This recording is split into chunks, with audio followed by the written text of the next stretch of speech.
शब मिराज इस्लामी तरीक़ा बेहतरीन वाक़या है।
हाँ जी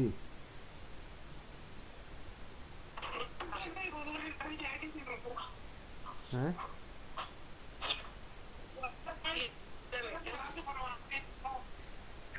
ये क्या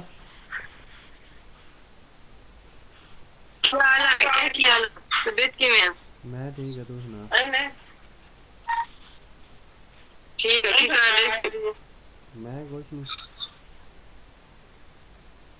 बैठे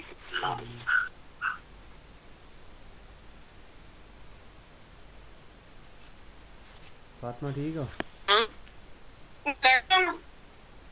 जाग हाँ गई फातिमा ठीक है बस वो चार मामी की ठीक है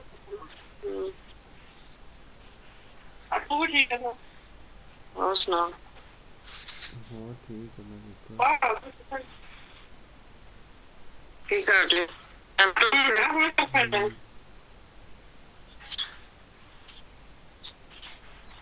मैं तो नाश्ता तक पाल कट में अक्सर आया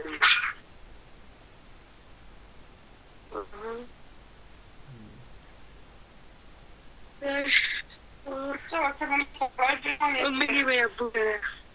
मम्मी अब्बू सारे ठीक है तो मौसम ठीक है सारे ठीक है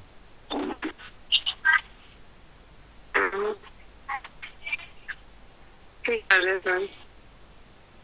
हैं मैं कुछ नहीं मैं बैठा सी बस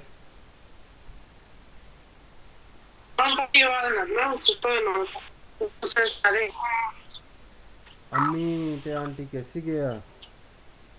अब्बू ते फैसल उत्ते आ ते अक्सा नहाई आ ते भाभी काम कर रही आ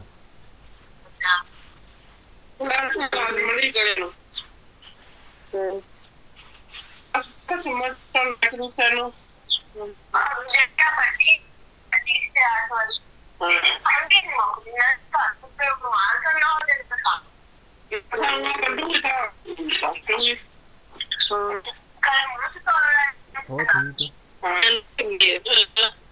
हाँ ये है की मैं